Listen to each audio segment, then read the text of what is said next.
ओम शांति। 27 जुलाई 2021 की आज की साकार मुरली है। बाबा के आज विशेष पॉइंट था कि याद से ही कट उतरेगी।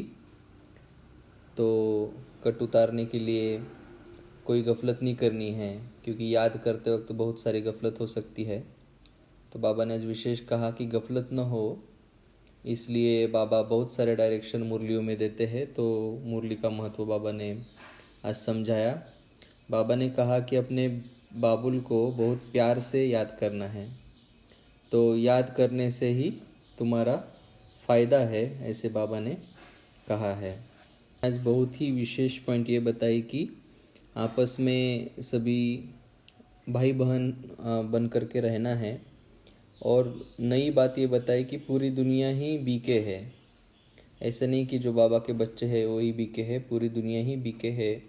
इसलिए पवित्रता बहुत मुख्य है।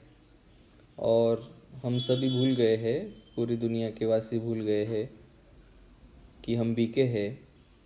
तो भूलने के कारण विकार में वगैरह जाते हैं। तो बाबा ने खास करके आज इसके ऊपर ध्यान खिंचवाया।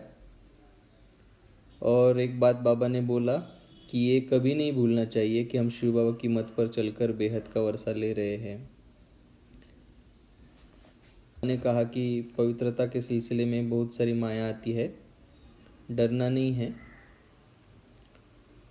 और बाबा ने कहा कि मुरली तो सबको मिलती ही है, समझो मुरली ना भी मिले तो भी बुद्धि में यही याद रहे हम तो बाबा के बने हुए हैं। तो इसमें बाबा ने सभी के लिए नहीं अप्लाई होती है पॉइंट, लेकिन अगर मुरली नहीं मिलती है तो भी निश्चय करके बाबा को याद करना है, बुद्धि में पक्का रखना है।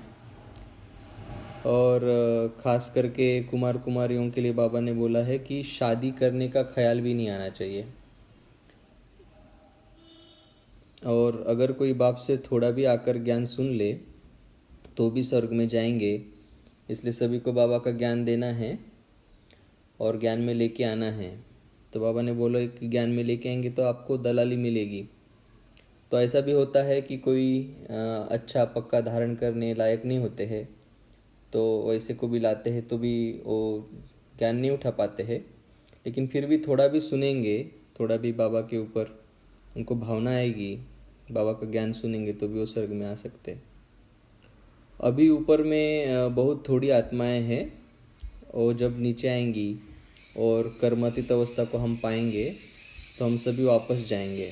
तो बाबा ने आज खास बोला कि अभी जो बची कुची आत्माएं हैं उनका आना, वही तुम लोगों का जाना है। बाबा ने बोला कि मेरा तुम अपना कर्म कर रहे हो पार्ट बजाने का, वैसे ही मेरा भी कर्म है कि पुरानी दुनिया को नई दुनिया बनाना, ही मेरा कर्म है। तो तुम्हें निश्चय होना चाहिए कि बाबा फिर से हमको वर्षा देने आए हैं। तो आज खास करके बाबा ने जो कैसे बची कुची आत्माएं नीचे आएंगी, कर्मातीत अवस्था प्राप्ति के बाद कैसे हम आत्माएं ऊपर जाएंगी और कैसे स्थापना होता है। तो बाबा ने स्थापना और विनाश के बारे में बोला। स्थापना और विनाश का कार्य शिव बाबा का है, बाकी पालना का कार्य जो है वो सभी हम बच्चों का है, सतयुग से लेकर के अंत तक। तो ऐसी और एक बाबा ने पॉइंट बोली कि लक्ष्मी नारायण के मंदिर में जाकर के ज्ञान देना चाहिए, क्योंकि ये इजी है और कॉन्ट्रास्ट हम बता सकते हैं कैसे उन्होंने वो प्रारब्ध पाई। तो आइए आज के मुरली के मुख्य रतन सुनते हैं। टॉप लेफ्ट कॉर्नर में है, बेहद का वर्षा लेने की कौन सी युक्ति है। आज का प्रश्न था बेहद का वर्षा लेने में कौन सी युक्ति है और माया किस बात में विघ्न डालती है। उत्तर था कि भाई बहन होकर के रहना और क्रिमिनल असॉल्ट नहीं करना। भाई बहन विकार में नहीं जा सकते हैं, भाई बहन एक बाप से वर्षा लेते हैं। तो नेक्स्ट पॉइंट है, बाप से थोड़ा भी आकर सुनते हैं तो भी स्वर्ग में चले जाएंगे। तो सभी को बाबा का ज्ञान में लेके आने की कोशिश करनी चाहिए। बाद में बाबा ने आज बोला कि याद के चार्ट को बढ़ाना है धीरे धीरे। दिन प्रतिदिन याद को, पुरुषार्थ को बढ़ाते ही जाना है। वर अर्थात वर्षे से सुखी। सारे निराकारी वर्ल्ड का बापूजी है शिव, गॉड फादर। तो बाबा बोलते हैं कि भले ही दुनिया में बहुत सारे बापूजी है, जैसे महात्मा गांधी है, लेकिन पूरी दुनिया के जो बापूजी है वो शिव बाबा अकेले हैं।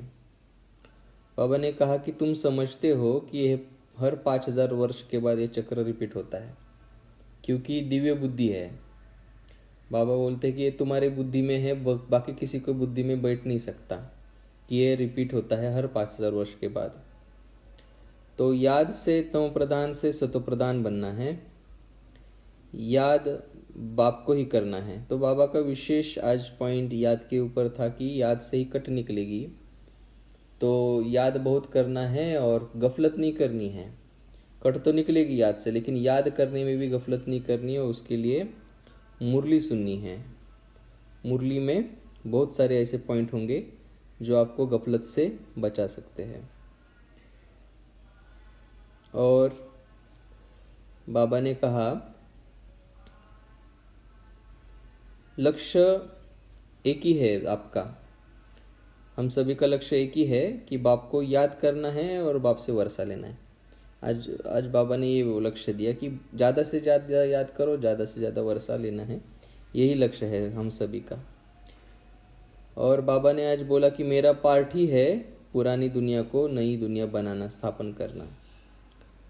तो आज विशेष बाबा ने याद दिलाया कि तुमको ये बातें समझ में आएंगी क्योंकि तुमको ज्ञान का नेत्र, तीसरा नेत्र मिला है। तो चेक कर सकते हैं हम कि हम ज्ञान का तीसरा नेत्र दिन भर में यूज करते हैं क्या। जैसे स्थूल आंखें बंद हो जाती है, वैसे ये जो दिव्य बुद्धि की आँख है, क्या हम सदा खुला रखते हैं या बीच बीच में वो सो जाती है या फिर आँख बंद हो जाती है। देह के सब धर्मों को छोड़ बाप को याद करो। तो बाबा ने ये भी बात आज विशेष बताई कि सबको भूलना है, सब धर्मों को। फिर आज एक बाबा ने एग्जाम्पल बताया कि कोई नास्तिक आया था क्लास में, तो उनका कहना था कि कलयुग ऐसे ही चलता रहेगा। लेकिन बाबा बोलते कि सिर्फ तुम समझते हो कि कलयुग के बाद फिर सतयुग आएगा। तो ये एक समझ की बात है, निश्चय की बात है।